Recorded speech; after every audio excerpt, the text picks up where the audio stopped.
दोस्तों, स्वागत है आप सभी का फैजान टाइम्स न्यूज में। चलिए नजर डालते हैं यूपी बिहार के हर जिला हर क्षेत्र की 25 फटाफट बड़ी खबरें मात्र 5 मिनट में। लेकिन आप उससे पहले इस वीडियो को एक लाइक करके चैनल को सब्सक्राइब कर लें। आप ये वीडियो किस राज्य, गांव, शहर, मोहल्ले से देख रहे हैं हमें कमेंट करके जरूर बताएं, ताकि हम आपके गाँव, मोहल्ले, शहर की हर छोटी बड़ी खबरें आप तक पहुँचा सके। तो चलिए खबरों का सिलसिला शुरू करते हैं। बिहार में SIR अभियान के तहत 88.18% मतदाताओं का सत्यापन पूरा, चुनाव आयोग ने दी जानकारी।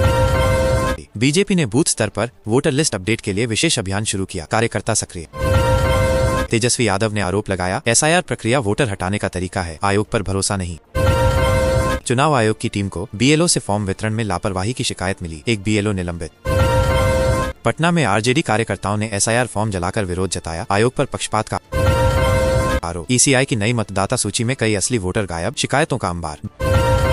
बीजेपी ने फर्जी वोटर हटाने की मांग की, विपक्ष ने कहा दलित मुस्लिम टारगेट हो रहे। चुनाव आयोग ने मतदाता सत्यापन के लिए ऑनलाइन ENF फॉर्म लिंक जारी किया। मुख्यमंत्री नीतीश कुमार ने कहा चुनाव निष्पक्ष होंगे, आयोग स्वतंत्र है। बिहार सरकार ने 5 साल में 1 करोड़ रोजगार देने का वादा किया, कैबिनेट से मंजूरी मिली। नई CSR नीति से ग्रामीण क्षेत्रों में सड़क, शिक्षा और स्वास्थ्य पर खर्च होगा 707 करोड़ रुपए। शहरी गैस वितरण योजना को भी हरी झंडी मिली, 12 शहरों में गैस पाइपलाइन बिछेगी। 35% सरकारी नौकरी में बिहार मूल महिला आरक्षण को लागू किया गया, अब केवल राज्य की महिलाएं लाभ पाएंगी। न्याय विभाग के कर्मचारियों के लिए विशेष वेतन वृद्धि और सुरक्षा भत्ता मंजूर। बिहार युवा आयोग के गठन को मंजूरी, युवाओं को कौशल और स्टार्टअप में सहयोग मिलेगा। प्रत्येक वार्ड में स्मार्ट LED लाइट और जल नल योजना का कार्य तेजी से चल रहा है। नगर पंचायतों को सफाई व्यवस्था के लिए नए संसाधन और कर्मचारियों की नियुक्ति मिली। ग्रामीण क्षेत्रों में 24 घंटे बिजली आपूर्ति के लिए 1400 करोड़ रुपए का प्रोजेक्ट मंजूर। जिला अस्पतालों में CT स्कैन और ICU सुविधा शुरू करने की घोषणा। बिहार सरकार ने सूखा प्रभावित किसानों के लिए 750 रुपए प्रति एकड़ डीजल अनुदान की घोषणा की।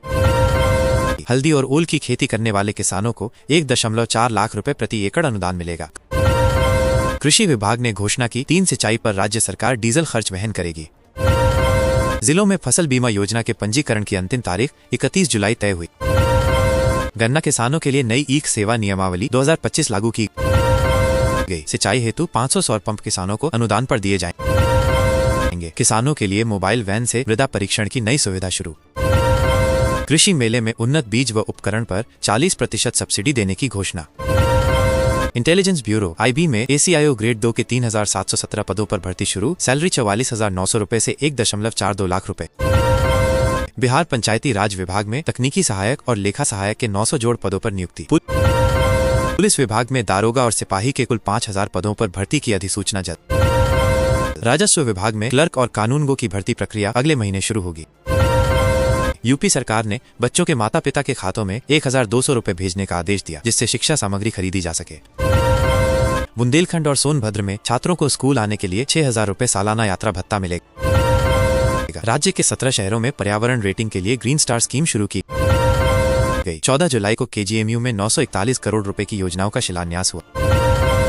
मुख्यमंत्री योगी ने IIT कानपुर के साथ मिलकर मेडिकल टेक्नोलॉजी पर नया सहयोग शुरू किया। वन महोत्सव में जुलाई में यूपी में 35 करोड़ पौधे लगाने का लक्ष्य रखा गया। गरीबों को घर, गैस कनेक्शन, शौचालय जैसी सुविधाएं मुफ्त देने के निर्देश दिए।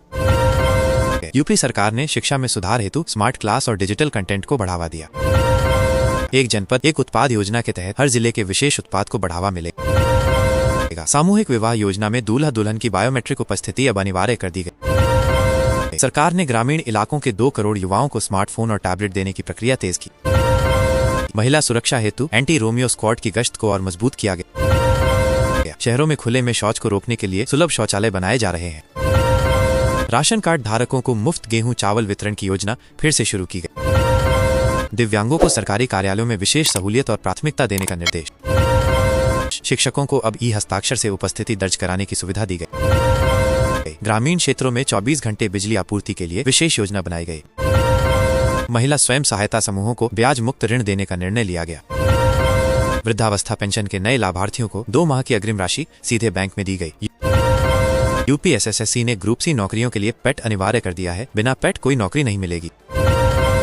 पेट परीक्षा 3 वर्षों तक वैध होगी, इससे उम्मीदवारों को बार बार परीक्षा नहीं देनी पड़ेगी। यूपी पुलिस में 5400 कांस्टेबलों की भर्ती प्रक्रिया जल्द शुरू होगी। होगी। बिजली विभाग में जेई और लाइनमैन के 1500 पदों पर भर्ती अधिसूचना आने वाली है। आयुष विभाग में 400 आयुर्वेदिक चिकित्सकों की नियुक्ति के लिए आवेदन शुरू।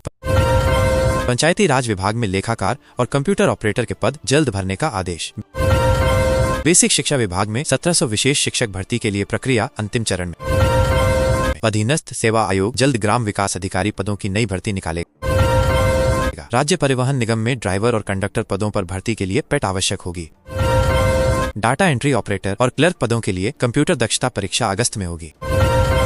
खरीफ फसलों के लिए बीमा योजना की अंतिम तारीख बढ़ाकर 31 जुलाई कर दी गई है। बीज सब्सिडी योजना में धान के उन्नत बीजों पर किसानों को 50% तक छूट दी जा रही है। पीएम किसान योजना की 20वीं किस्त 18 जुलाई को किसानों के खाते में आ सकती है। पात्र किसान यदि eKYC नहीं करेंगे तो 20वीं किस्त से वंचित रह सकते हैं। भूमि सत्यापन और किसान आईडी अपडेट न कराने वालों को योजना का लाभ नहीं मिलेगा। प्रधानमंत्री कृषि सिंचाई योजना के तहत 75% तक अनुदान से टपक सिंचाई मिल रही है। किसान क्रेडिट कार्ड KCC बनवाने की प्रक्रिया अब पूरी तरह ऑनलाइन कर दी गई है। गोदाम और कोल्ड स्टोरेज निर्माण हेतु किसानों को 25 लाख रुपए तक की सब्सिडी दी जा रही है। औषधीय खेती को बढ़ावा देने के लिए सरकार ने जिलेवार क्लस्टर बनाने का निर्णय लिया है। 16 जुलाई को सभी जिलों में किसान दिवस आयोजित होगा। समस्याओं का हल वहीं किया जाएगा। हरियाणा के मुख्यमंत्री ने यूपी की कांवड़ यात्रा व्यवस्था को अनुकरणीय बताया। सावन सोमवार को कांवड़ यात्रा के कारण कई जिलों में स्कूल और बाजार बंद रहे। कांवड़ यात्रियों के लिए विशेष मेडिकल कैंप, पेयजल व्यवस्था, रूट डायवर्जन किया गया। ड्रोन कैमरों से कांवड़ यात्रा रूट की निगरानी की जा रही है। यातायात नियंत्रण के लिए पुलिस बल की तैनाती 4 गुना बढ़ाई गई। महिला कांवड़ियों के लिए अलग रूट और विशेष सुरक्षा की व्यवस्था की गई। लाउडस्पीकर से हर हर महादेव का उद्घोष यात्रा मार्गों पर गूंजता रहा। मुजफ्फरनगर, मेरठ, बागपत में सबसे ज्यादा कांवड़ियों की भीड़ दर्ज